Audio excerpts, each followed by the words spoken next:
성령의 9가지의 열매들이 주렁주렁 우리의 모든 삶 가운데 맺히울 수 있도록 도와주시기를 원하고 기도합니다.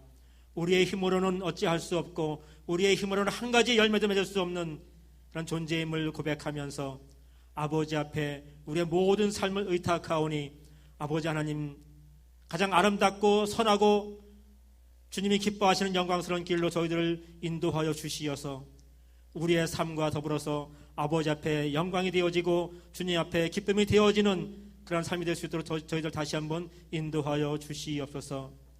특별히 이번 주간은 우리 주님이 고난 받으신 이런 주간을 저희들이 맞이하였습니다.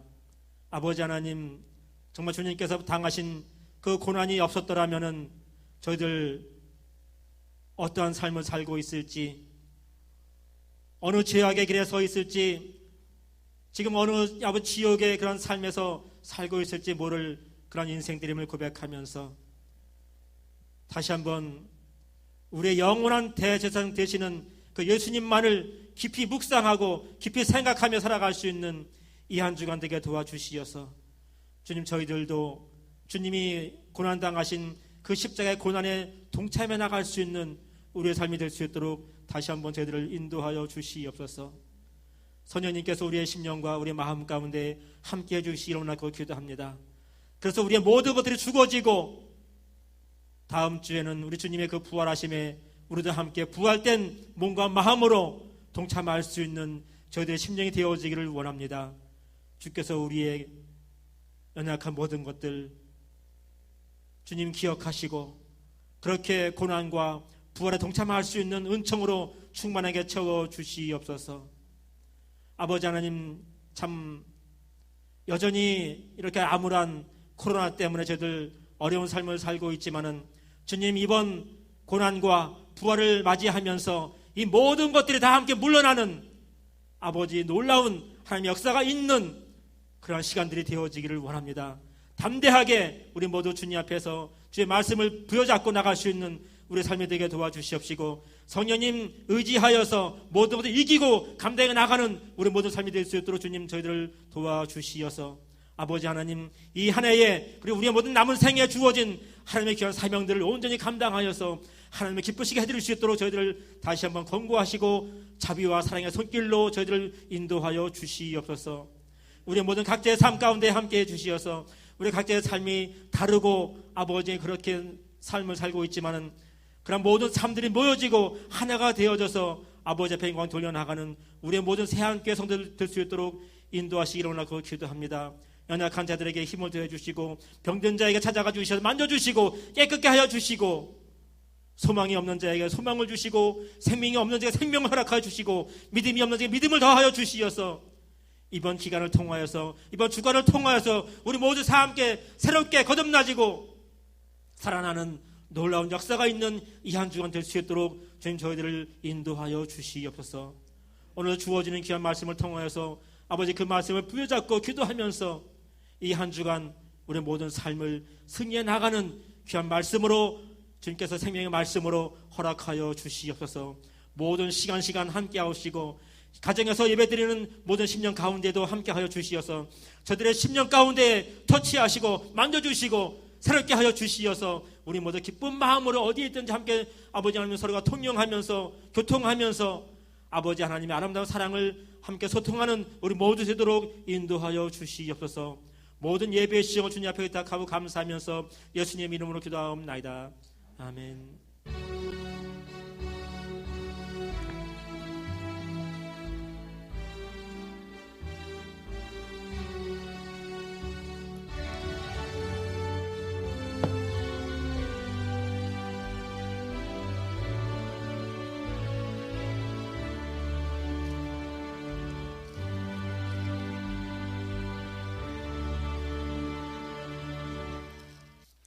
말씀은 누가복음 9장 57절부터 62절까지입니다.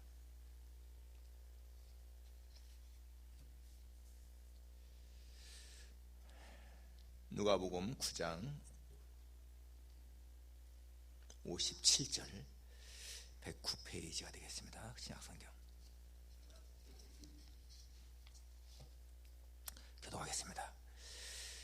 길 가실 때에 어떤 사람이 여짜오되 어디로 가시든지 나는 따르리이다. 예수께서 이르시되 여우도 굴이 있고 공중에 새도 집이 있으되 인자는 머리 둘 곳이 없도다 하시고 또 다른 사람에게 나를 따르라 하시니 그가 이르되 나로 먼저 가서 내 아버지를 장사하게 허락하옵소서. 이르시되 죽은 자들로 자기의 죽은 자들을 장사하게 하고 너는 가서 하나님의 나라를 전파하라 하시고 또 다른 사람이 이르되 주여 내가 주를 따르겠나이다마는 나로 먼저 내 가족을 작별하게 허락하소서. 예수께서 이르시되 손에 쟁기를 잡고 뒤를 돌아보는 자는 하나님의 나라에 합당하지 아니하니라 하시니라. 아멘. 이제 특성 읽겠습니다.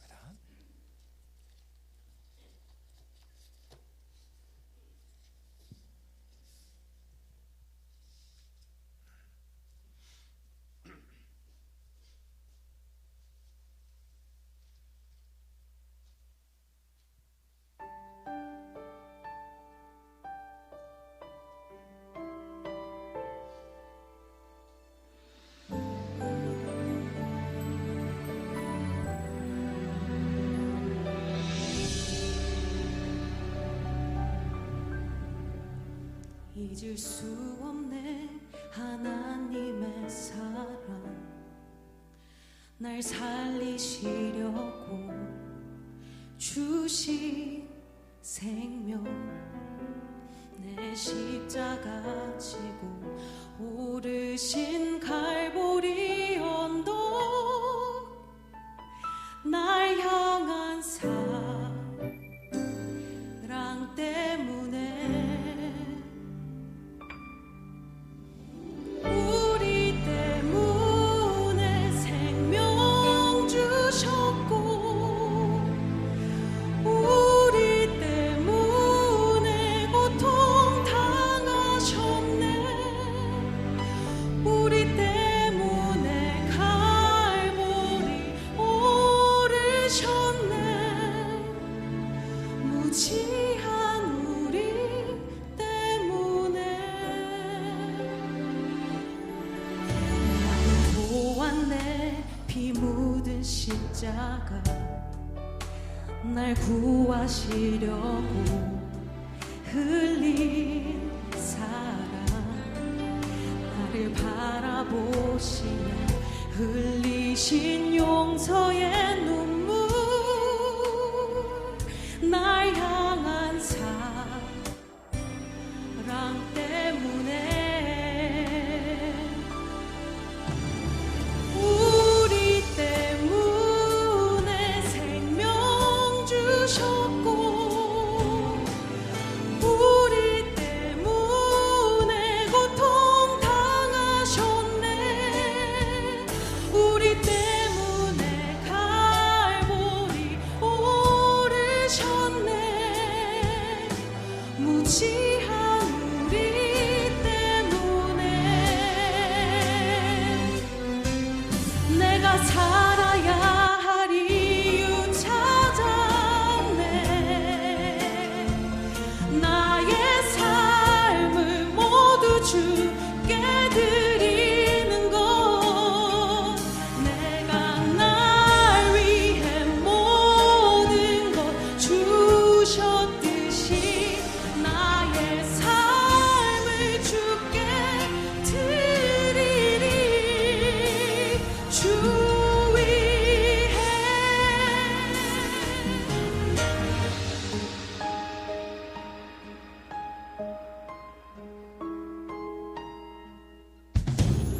우리 때문에 죽음 당하셨네 우리 때문에 물과 피 쏟으셨네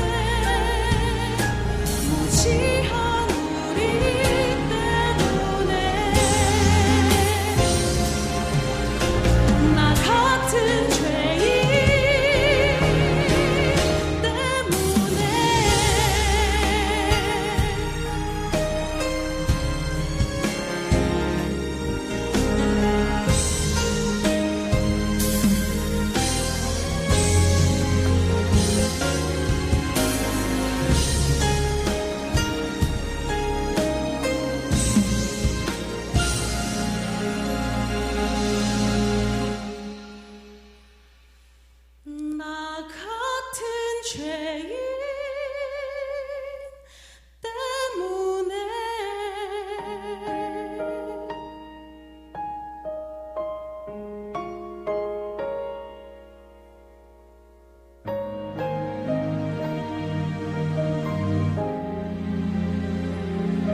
나 같은 죄인 때문에 고난당하신 주님을 기억하면서 주님의 고난이 헛되지 않는, 그래서 하나님 앞에 올바른 삶을 살아갈 수 있기를 정말 바랍니다.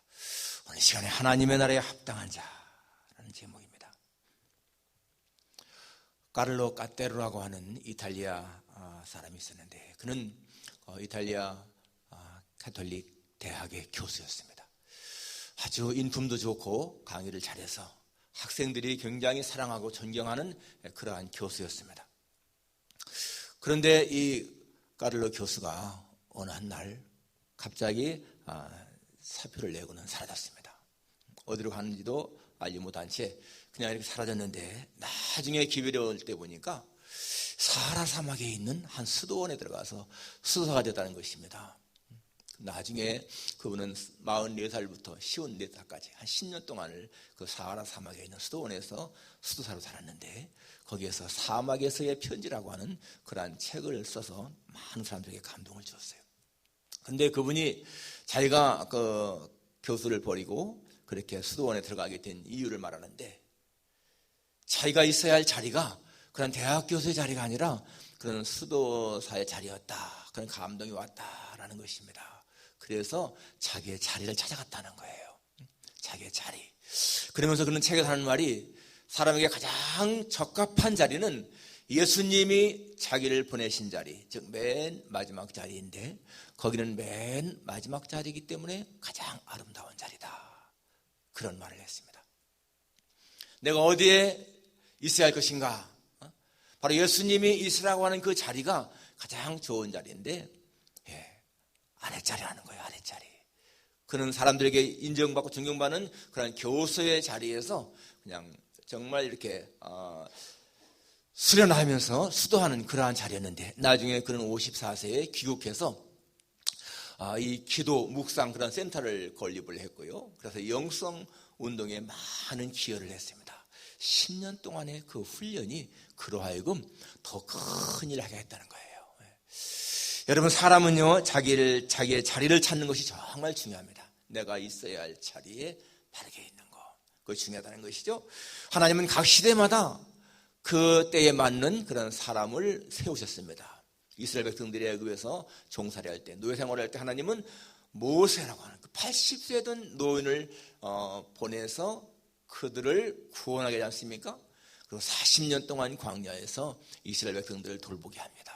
그리고 그의 사명이 다 있을 적에는 이제 여호수아를 통해서 가나안 땅에 들어가게 그렇게 하셨습니다. 사사시대가 끝나갈 적에 하나님은 사무엘이라고 하는 한 사람을 세워서 역시 이스라엘 다스리게 하셨고, 사울을 세웠지만은 사울은 실패 인생이 되었고요. 하나님은 다윗을 세웠는데, 이 다윗이 하나님 보시기에 마음이 합한 자였다라고 말씀하죠. 정말 하나님의 마음에 딱 맞는 그런 사람이었다는 거예요. 하나님의 마음에 딱 맞는 사람, 이게 정말 행복한 사람 아니겠습니까? 하나님은 엘리야를 통해서 또 일하게 하시고, 엘리야에 들려서 엘리사가 일하게 하셨고, 예수님이 승천하신 후에는 제자들을 통해서 복음을 전파하게 하셨고, 그렇게 하나님은 시대마다 사람들을 통해서 일하십니다. 이 미국이 노예 제도가 아주 왕성할 때 하나님은 링컨이라고 하는 대통령을 세우셔서 또 노예를 해명하지 않습니까? 이렇게 하나님은 사람을 그때마다 세우시는데, 성경에 보게 되면은 이 합당하다고 하는 말씀이 많이 나옵니다. 합당하다. 예수님 말씀하시길 너희는 회개에 합당한 열매를 맺으라, 그러죠? 회개에 합당한 열매를 맺으라. 또 말씀하시기를 누구든지 자기 십자가를 지고 나를 따르자는 자는 내게 합당하지 않다. 이 합당하다, 이 말은 뭐에 딱 맞는다 그 말인 거예요. 딱 거기에 맞는다. 딱 맞는다. 오늘 우리가 살아가면서 여러분, 정말 내 자리가 하나님이 세우신 자리, 딱 맞는 자리, 주님을 따라가는 자리, 얼마나 좋겠습니까? 자, 오늘 여러분 본문을 보시면은 예수님의 세 사람과 대화하는 장면이 나오죠. 세 사람과 대화하는 장면이 나오는데, 길 가실 때에 어떤 사람이 여짜오되 어디로 가시든지 나는 따르리이다. 이 사람은 예수님이 나를 따르라 말도 안 했는데 내가 따르겠다 이렇게 말합니다. 그런데 예수님이 여우도 굴이 있고 공중의 새도 거처가 있지만은 인자는 얻을 곳이 없다, 그런 말씀을 하시는 거예요. 두 번째, 어떤 사람에게는 넌 날 따르라. 이렇게 맞아? 나를 따르라고 했는데 이 사람은 나를 먼저 가서 내 부친을 장사하게 허락하옵소서 이렇게 말하고요. 또 세 번째 사람은 예수님 뭐라고 하지 않았는데 내가 주님을 따르겠습니다마는 나를 먼저 가서 가족과 작별하게 허락하소서 이렇게 말합니다. 자, 오늘 이 세 사람 이 대화가 나오는데요. 저기 예수님이 하시는 말씀이 마지막에 보니까 이런 말씀하잖아요. 손에 쟁기를 잡고 뒤를 돌아보는 자는 하나님의 나라에 합당하지 아니하다. 하나님의 나라에 합당하지 않다. 하나님의 나라. 예수님의 최고의 관심은 하나님의 나라라고 계속 말씀했습니다. 그 앞에 60절에도 두 번째 사람에게도 죽은 자들로 자기의 죽은 자를 장사하게 하고 너는 가서 하나님의 나라를 전파하라. 이렇게 말씀하죠. 하나님의 나라, 하나님의 나라. 바로 거기 하나님의 나라에 합당하다 그 말입니다. 자, 우리가 예수님을 따라가는 자들이라면 하나님의 나라에 합당한 것이 정상입니다. 만일에 우리가 하나님의 나라에 합당하지 않다면 우리는요, 우리 인생의 집을 모래 위에 짓고 있는 거예요. 반석에 짓는 것이 아니라 우리의 인생의 집이 모래 위에 있다는 거예요. 하나님의 나라에 합당한 거 아닌가? 한번 우리 자신을 살펴봐야 되겠습니다. 내가 지금 신앙생활을 하고 있는데 주님이 보실 때에 나를 향해서 너는 하나님의 나라에 정말 합당하다 이란 말씀을 하실까? 우리가 들어야 할 최고의 말씀이 그거 아니겠습니까? 아무개야 너는 하나님 나라에 합당하다. 너는 내 마음에 딱 맞는 사람이다. 다윗에게 한 말처럼 너는 내 마음에 꼭 맞는 사람이야. 여러분 오늘 이러한 말씀을 정말 들을 수 있기를 축원합니다. 자, 첫째로 주님을 따르는 자는 비장한 각오와 결심이 있어야 한다 하는 것을 우리가 알 수가 있습니다. 주님을 따를 때에는 그냥 건성 따르는 것이 아니고 비장한 결심과 각오, 고난에 대한 각오가 있어야 된다 하는 것입니다. 오늘 이 첫 번째 사람이죠. 이 사람은 먼저 예수님에게 말합니다. 어디로 가시든지 나는 따르겠습니다. 그럴 때 주님이 하신 말씀, 여우도 굴이 있고 공중의 새도 거처가 있지만은 인자는 얻을 곳이 없다. 여러분 왜 지금 예수님이 이런 말씀을 그 사람에게 하셨을까요? 이 사람은 정말 예수님이 따르라는 말도 안 했는데 따르겠다고 나오는 거예요. 그런데 예수님이 그렇다면 정말 장하다, 나를 따르라 이렇게 정상 아니겠습니까? 그런데 여우도 굴이 있고 공중의 새도 거처가 있는데 인자는 얻을 곳이 없다. 이 말이 무슨 말이에요? 나는 저런 여우나 새보다도 못한 그러한 가난한 삶을 살아야 한다 그 말이잖아요. 어떻게 미물도 거할 곳이 있는데 하나님의 아들이신 예수님이 거할 곳이 없을까? 먹을 곳이 없을까? 쉴 곳이 없을까? 그만큼 나의 삶은 고난이 있다 그거 아니겠습니까? 그러니까 내가 나를 따르려면 그러한 각오가 있어야 한다.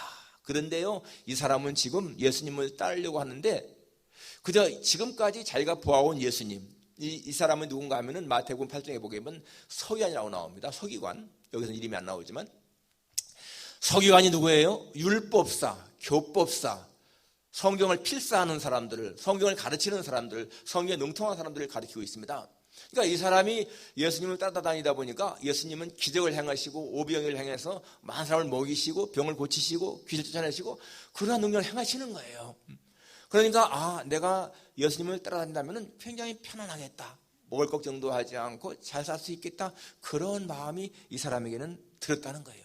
자기가 목격한 예수님의 모습은 정말 이 땅에 지상낙원을 건설하고 오신 그러한 분처럼 보였다는 겁니다. 예수님은요 그 사람의 그러한 심중을 꿰뚫어 보신 거예요.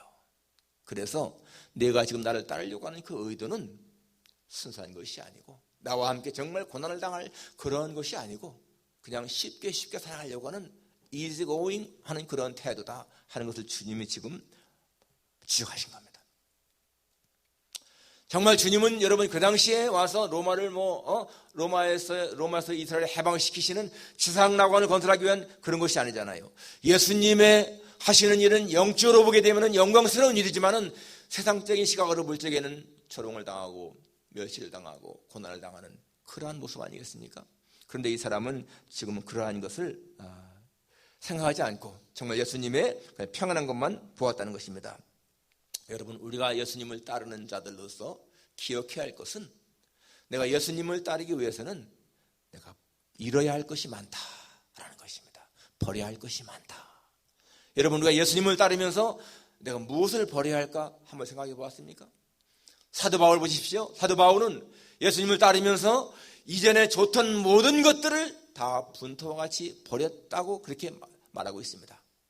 옛날에는 좋았던 그 모든 것들이 다 분토와 같이 가치 없는 것이기 때문에 버렸다, 그것이죠.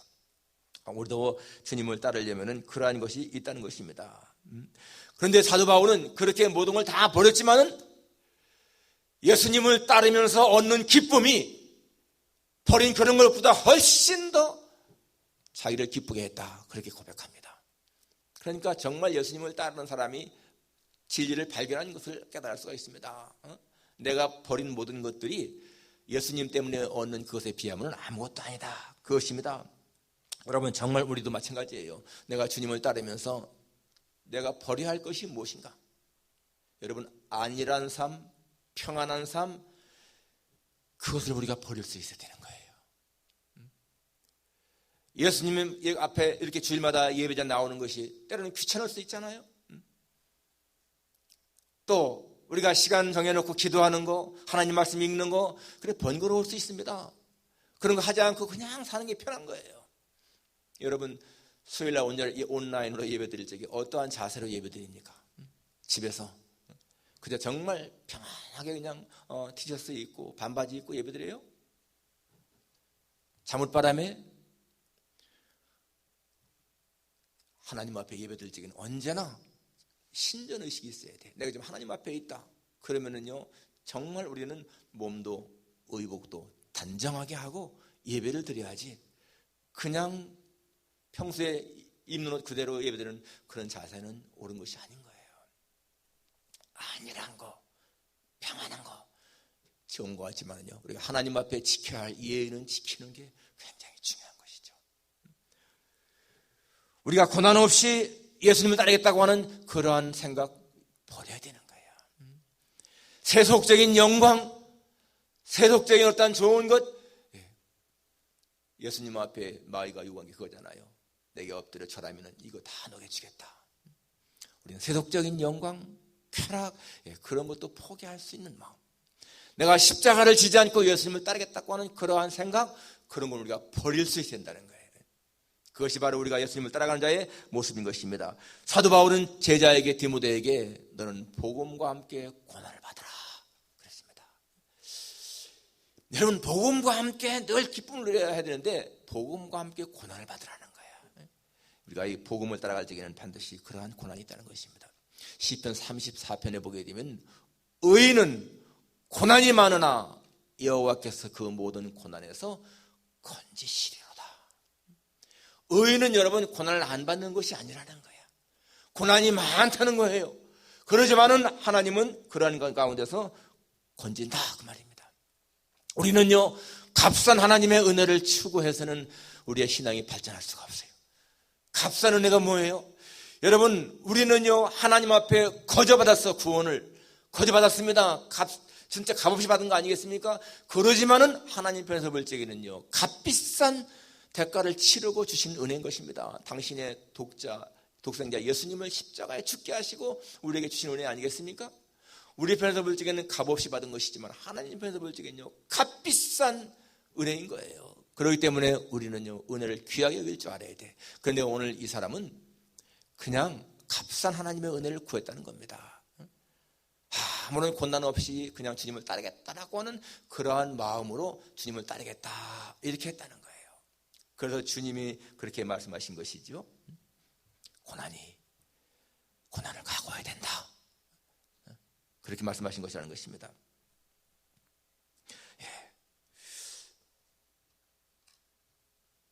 오늘 주님이 우리에게 하시는 말씀, 정말 이 사람을 통해서 하시는 말씀은 우리가 주님을 따를 때에는 아무 고난 없이 평안한 것이 아니다. 그러니까 아무든지 나를 따라오려거든 자기를 부인하고 자기 십자가를 지고 나를 따라야 한다. 여러분, 성경 보세요. 어디든지 주님을 따라갈 적에는 편하게 따라가는 길이 없어요. 항상 자기 부인, 자기 십자가, 이게 항상 나오지 않습니까? 그러니까 우리가 하나님의 나라에 합당한 자가 되려면은 바로 우리는 그러한 고난을 각오해야 된다. 내 목숨까지도 버릴 수 있는 그런 각오가 있어야 된다. 여러분 신앙생활하면서 사소한 조그마한 어려운 번거로움 그런 것들요 우리가 이겨나가야 돼. 사단은 언제든지 우리를 유혹할 적에요 큰 것부터 하지 않습니다. 아주 사소한 것부터 우리를 그렇게 유혹하는 거예요. 주일 하루쯤 빠지면 어때? 수요 예배 한 번쯤 빠지면 어때? 여러분 수요 예배 안 들으시는 분들 수요일 저녁에 뭐 하고 계십니까? 그냥 집에서 예배 드릴 수 있는데 수요일날 예배 안 드시는 분들이 많은 것 같아요. 제가 수요일날 예배 드리면 저한테 카톡 보내라 하면은요 절반도 안 보내신다고. 뭐 하시는 거예요 그 시간에? 편하게 살아가는 것 그것만 좋은 것이 아니라는 거 기억하십시오. 오늘 이 서기관 이 사람은 그냥 안일하게 주님을 따라가려고 했는데 주님은 그렇게 따라서는 안 된다라고 말씀하고 있습니다. 두 번째는요 주님을 따르는데 지체해서는 안 된다라고 말씀하십니다. 지체해서는 안 된다. 59절에 또 다른 사람에게 나를 따르라 하시니 그가 이르되 나로 먼저 가서 내 아버지를 장사하게 허락하옵소서. 첫 번째 사람에게는 따르는 말도 안 했는데 두 번째 사람에게는 너는 나를 따르라 이렇게 지금 말씀하시죠. 그런데 그 사람이 나로 먼저 가서 내 부친을 장사하게 허락하십시오. 이게 무슨 말이에요? 자기 아버지가 죽을 때까지 좀 기다렸다가 아버지가 돌아가시면 장사한 다음에 따르겠습니다. 그런 말이거든요. 사실 유대 사람들 모두 마찬가지지만 성경에도 여러분 부모 공경 나오지 않습니까? 그러니까 부모님이 살아계신데 자기가 예수님을 따르게 되면 누가 부모를 공경하느냐 그거예요. 응? 그렇기 때문에 그 시간을 좀 더 달라 그런 것이죠. 시간을 더 달라 이게 무슨 말이에요? 지체하는 거죠. 지체하는 거. 주님 하시는 말씀이 죽은 자들로 자기의 죽은 자들을 장사하게 하고 너는 가서 하나님의 나라를 전파하라. 죽은 자들로 죽은 자를 장사하게 하라. 불신자들로 불신자들 장사하게 하라. 여러분 장사, 부모 장사 중요한 것이지만은 그거보다 더 중요한 것이 있다는 거죠. 하나님의 나라를 전파하는 것이 훨씬 더 중요하다라고 주님은 지금 이렇게 말씀하고 있습니다. 지체하지 말라는 거예요. 세상을 살아갈 때 여러분들 정말 중요한 일이 많이 있죠. 시급한 일, 시간을 다투는 일들이 다 사람마다 있습니다. 그런데 여러분 정말 중요하고 정말 시급한 일이 무엇일까? 정말 중요하고 정말 시급한 일. 우리가 이 미국에 살려면 제일 먼저 시급한 일, 중요한 일이 뭐예요?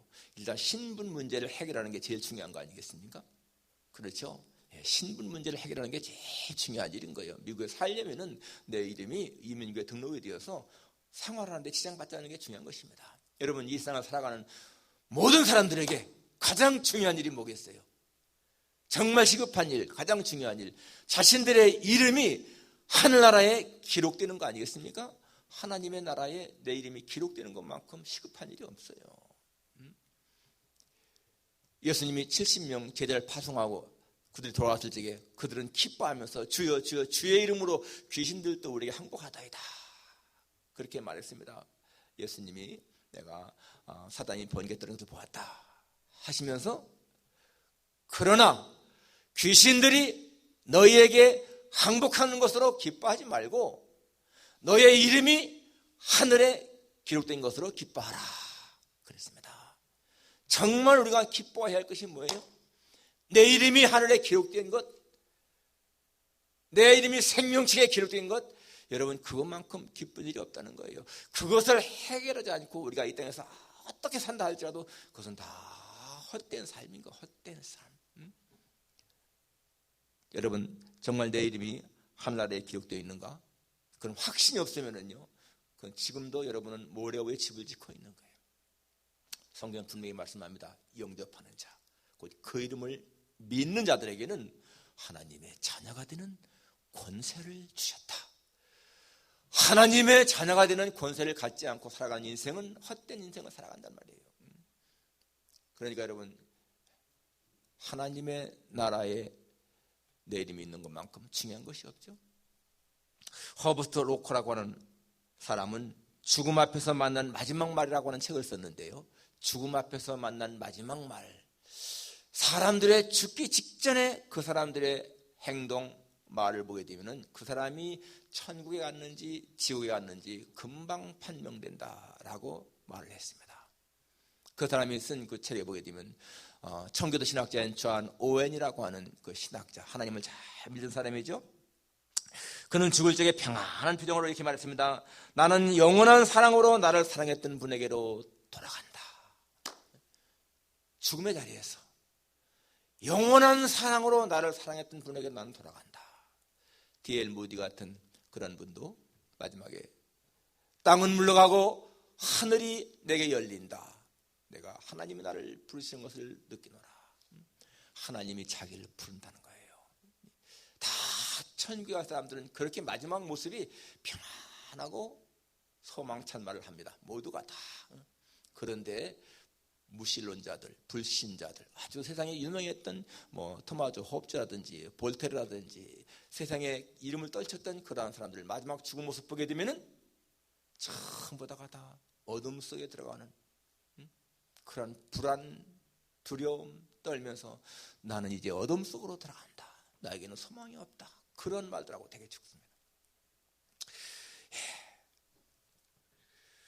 여러분, 사람은 누구나 다 이 세상을 떠나갈 때가 있는 거예요. 근데 가는 길이 갈림길이 있다는 거죠. 하나는 천국으로, 하나는 지옥으로.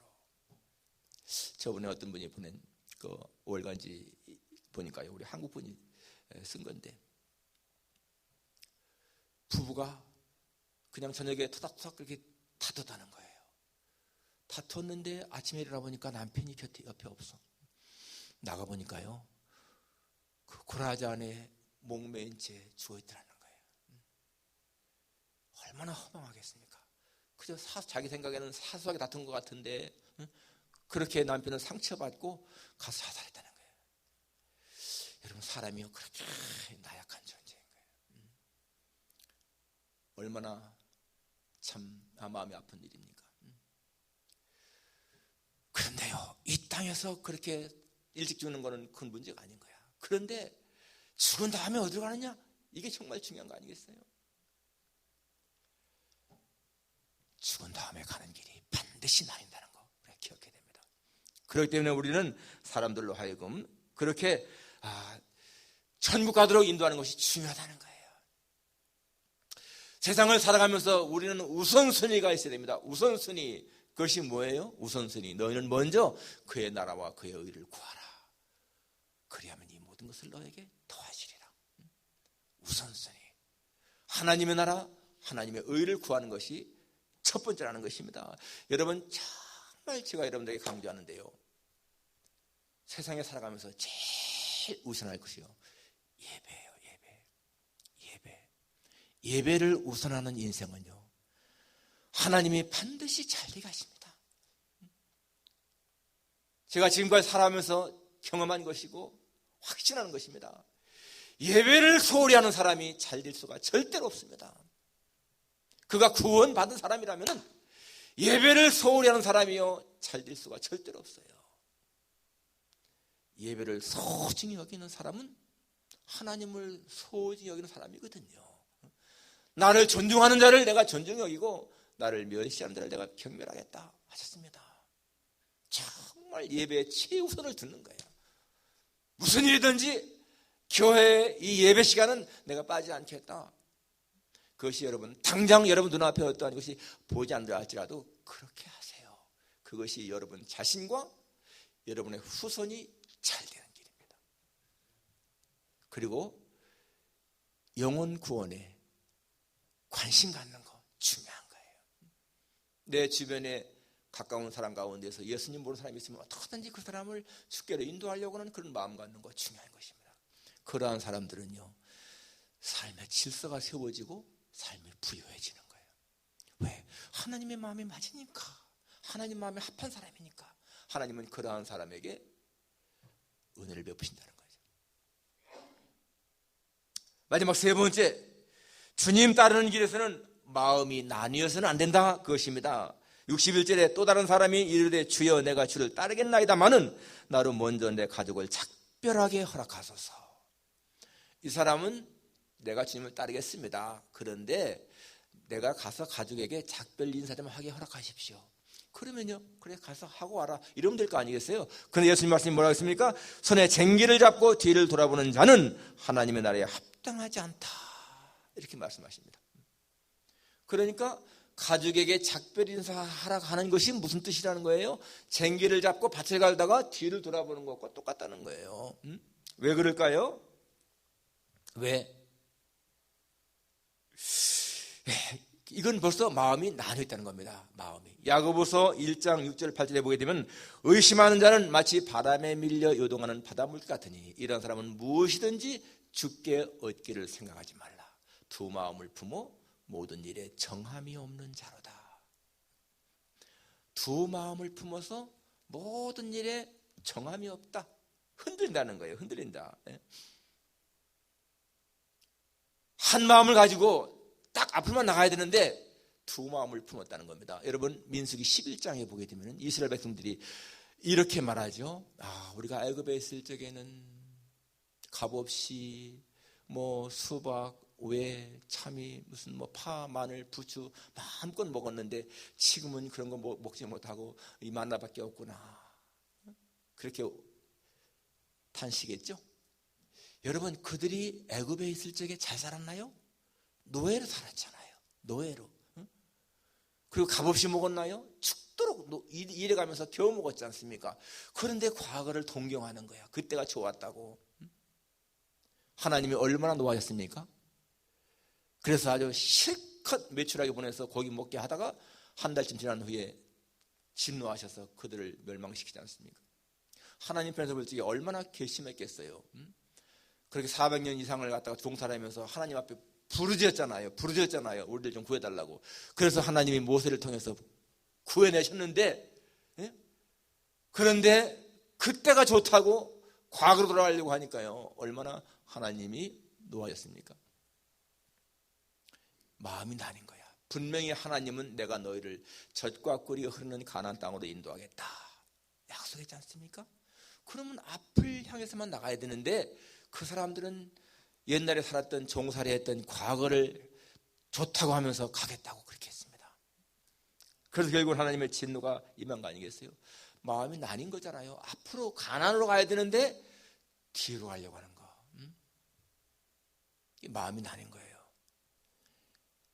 창세기 22장에 하나님이 아브라함에게 내 아들 이삭을 바쳐라 그럴 적에 여러분, 그 중대한 문제 놓고 정말 아브라함이 왜 사라에게 상의하지 않았을까?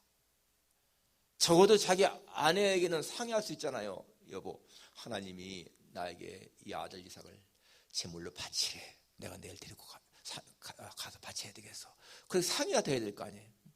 만일 여러분 상의했으면 어땠을까요? 사라가 정말 순순하게 그렇게 하라고 했을까? 어쩌면 사라가 반대했을지도 모르잖아요. 지금 여러분 여기서 예수님이 지금 내가 가서 가족과 작별하게 허락하십시오라고 할 적에 왜 가지 말라고 했을까요? 내가 가서 작별하려고 그렇게 작별 인사하러 가면은 분명히 네 가족들은 너를 붙잡는다. 너는 다시 못 올 거야. 그런 거 아니겠어요? 그러니까 하나님의 말씀 앞에는 두 번째 것이 없는 거예요. 그 말씀만 가지고 가야지. 하나님이 따라오라 했으면 따라가는 것이고요. 하나님이 가나안으로 가라 했으면 가나안 가는 것이지, 그 후에 무슨 다시 애굽으로 가고 싶다, 누가 상의해서 허락하면 가고 안 하면 안 가겠다, 그런 것이 없다는 거예요.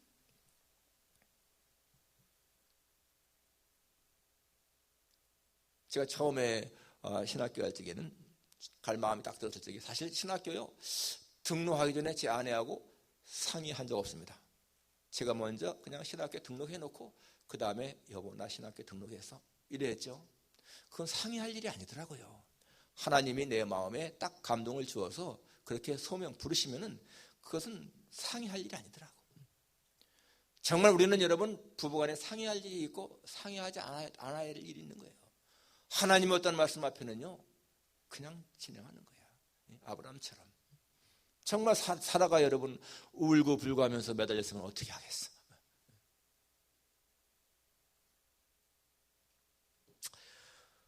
바울은 뒤에 것은 잊어버리고 앞에 있는 것을 잡으려고 푯대를 향해 달려간다. 그렇습니다. 뒤에 있는 것은 잊어버리고 우리 예수 안 믿을 때의 일들은 다 이제 잊어버려야 되는 거예요. 그리고 오직 우리의 목표는 앞에 있는 것, 하나님이 위에서 부르신 부름의 상을 향해서 쫓아가는 그런 삶을 살아가는 것이 바로 하나님의 나라에 합당한 사람의 모습인 거지요. 여러분, 바울은요, 그래서 하나님의 일을 위해서 죽도록 충성했고 마지막에는 자신의 목이 잘릴 때까지 그렇게 하나님 앞에 충성한 사람이에요. 그렇기 때문에 사도 바울은 하나님의 나라에 정말 합당한 사람이었죠. 우리가 이 땅 일에 재미를 붙이게 되면 여러분 7, 80년은 기뻐할 수 있습니다. 그러나 여러분, 하나님의 일에 기쁨을 누리게 되면요 7, 80년이 아니에요. 천년 만년도 아니에요. 영원한 행복입니다. 영원한 행복. 오늘 자신이 하나님의 나라에 합당한 사람인가? 정말 하나님이 나를 볼 적에 너는 내 마음에 합당하다, 너는 하나님의 나라에 합당하다, 이렇게 인정할 수 있는 여러분과 제가 되기를 주님의 이름으로 축원합니다. 기도하겠습니다.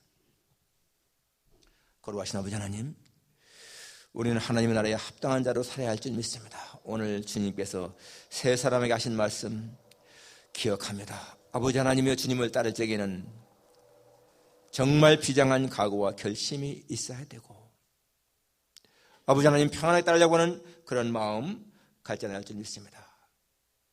그리고 하나님 아버지, 정말 주님을 따를 적에는 우리의 모든 것을 다 버리고 지체해서는 안 된다는 것 깨닫습니다. 속히 따를 수 있는 마음 갖게 도와주시고 우리의 마음이 분열돼서는 안 되고 하나로 모아져서 오직 앞으로만 나간다는 것을 깨닫습니다. 아버지 하나님이여, 저희들로 하여금 그러한 삶을 살게 하시고 우리의 생활 속에서 정말 우선순위 하나님 앞에 드리는 예배, 또 영혼 구원, 이 문제를 가지고 살아갈 수 있는 우리 모두가 되게 도와주옵소서. 예수님의 거룩하신 이름으로 기도합나이다. 아멘. 찬송가 349장입니다.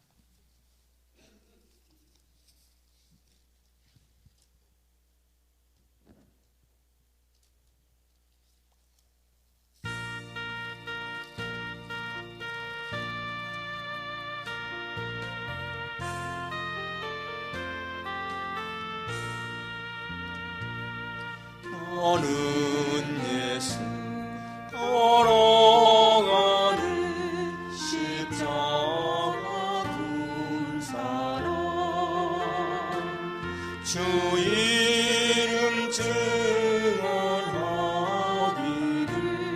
왜 주저하리요. 다른 군사 피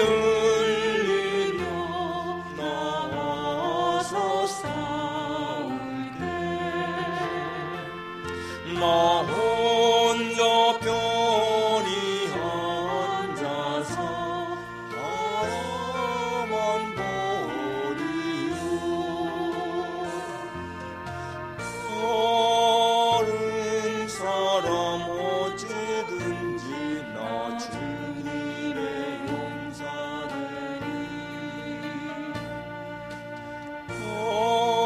나는 주의 군사되어 충성을 맹세하여 내 가슴 이하기까지 주 은혜로 싸우리. 주님의 용사되네 주의 일 맡기소서. 큰 싸움은 시작되어 용사를 부른다. 일어나 전쟁 마당에 어서 나가자. 거룩하신 주님 위에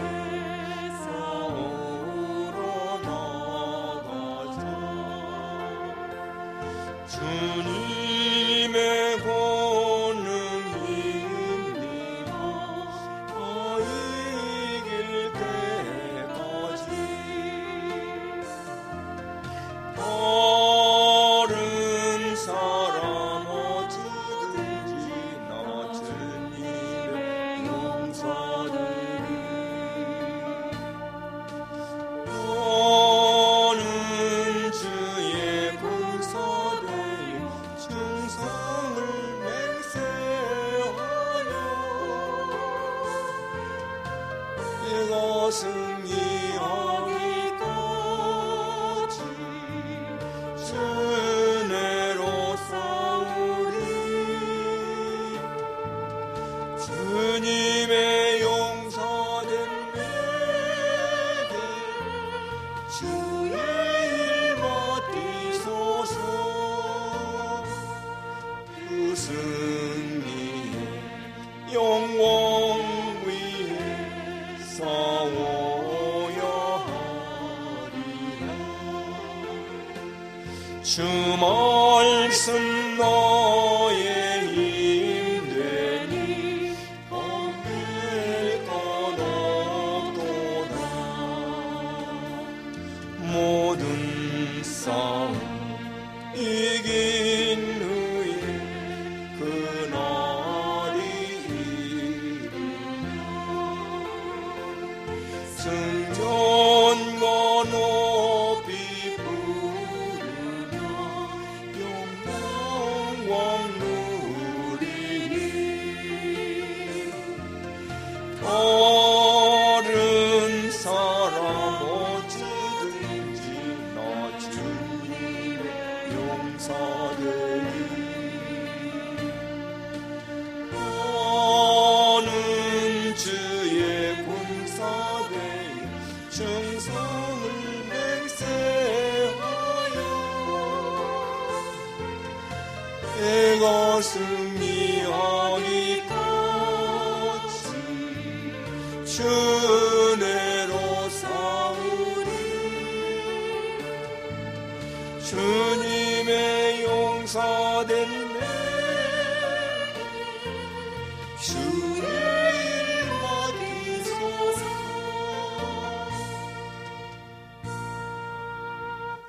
기도하겠습니다. 하나님 아버지, 오늘도 주님 앞에 예배드리며 하나님께서 우리에게 주신 것 가운데서 구별하여 주님 앞에 예물 드렸습니다. 10의 1조, 주정한금, 감사한금, 특별한금, 이 모든 예물들 우리의 믿음을 따라 주께 드렸사오니 하나님 아버지 기쁘시게 흠양하시고 이 귀한 예물들이 하나님의 나라를 위해서 귀하게 쓰임받을 수 있도록 도와주시기를 간절히 원합니다. 우리의 모든 쓸 것을 채우시는 주님, 어려운 상황 가운데서도 주님은 우리에게 공급하시며 우리 모든 필요를 채우시니 진심으로 감사를 드립니다. 두려워하지 아니하고 염려하지 아니하고 항상 주님의 공급하심을 믿고 살아가는 우리 모두가 되게 하여 주시옵소서. 우리 새하얀교회 성도들 한 가정 한 가정, 한 사람 한 사람 주께서 살펴주시고 늘 살펴주셔서 하나님 저들에게 어려움이 있을 때에 그 어려움을 이겨나갈 수 있는 힘을 주시고 필요를 공급하셔서 저들의 삶이 늘 주 안에서 복되게 하시기를 간절히 원하고 기도합니다. 주님, 역시 내 질병으로 어려움 당한 사람들을 권고하소서. 하나님이여, 저들로 하여금 믿음의 힘을 더하셔서 심령이 강하면은 질병도 이긴다고 했사오니 강한 심령을 주시고 잘 이겨나갈 수 있도록 도와주시기를 간절히 원합니다.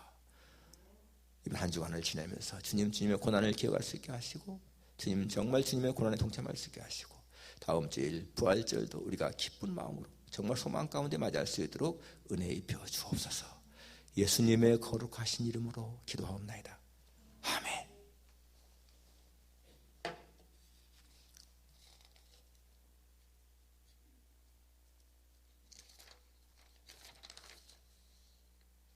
우리 예배 끝나면 바로 축도 마치고 앉아서 재직해 가도록 하겠습니다. 내일부터 한 주간 고난주간으로 지킵니다. 저희 교단은 사순절은 지키지 않습니다. 그 전에 한번 제가 칼럼에 썼죠. 사순절을 왜 지키지 않는가. 대신 고난주간을 한 주간을 중요시합니다. 내일 새벽부터 금요일 새벽까지 6시에 특별 새벽 기도회 갔습니다. 여러분 새벽 기도 나오지 않아서 그동안에 그런 습관이 없어가지고 힘드실 줄 믿습니다. 그렇지만 여러분 그래도 한번 참석하겠다 생각하시고 정 어려우신 분들은 하루라도 한번 참석하십니다. 6시부터 6시 한 20분이면 끝나니까 그리고는 각자 기도하는 시간이 가질 테니까요. 그렇게 꼭 하시길 바랍니다. 이것도 우리가 정말 고난에 주님의 고난에 참여한다 하는 마음으로 하시면 할 수 있습니다. 다음 주일 부활주일입니다. 부활하신 주님께 감사와 영광을 돌리는 부활절을 맞이하시기 바랍니다. 성찬식 같습니다. 코로나 바이러스 확진자가 줄어들더니 다시 또 이렇게 증가하고 있어요. 아무튼 간에 여러분 조심하시기 바랍니다. 주간 성경 읽기 금주는 시편 21편은 30편이고 매일 성경 읽기는 사무엘상 7장 9장입니다. 계속 참여하십시다. 금주 생일 축하 김주래 양 또 정아이색 축하합니다. 3장 일어나셔서 3장 부르신 후에 축도 마치겠습니다. 그리고 여러분 제가 자꾸 잊어버리는데 이 예배 시작할 적에도 그 표 있는 데는 그 별표 있는 데는 일어나야 돼. 우리 항상 예배 시작할 때 주일날 아침에는 일어나서 드리십시다.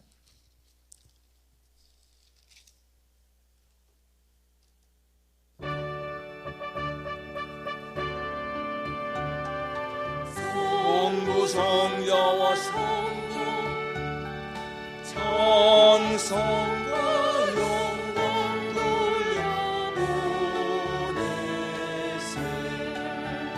대초로 지금까지 또 영원 무궁토록 성삼위께 영광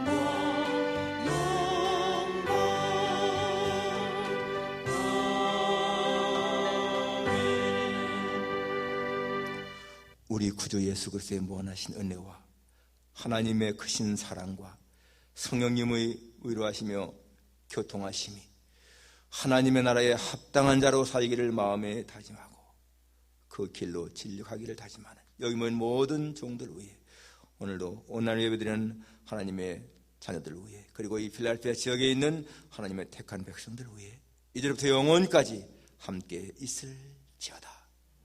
아멘.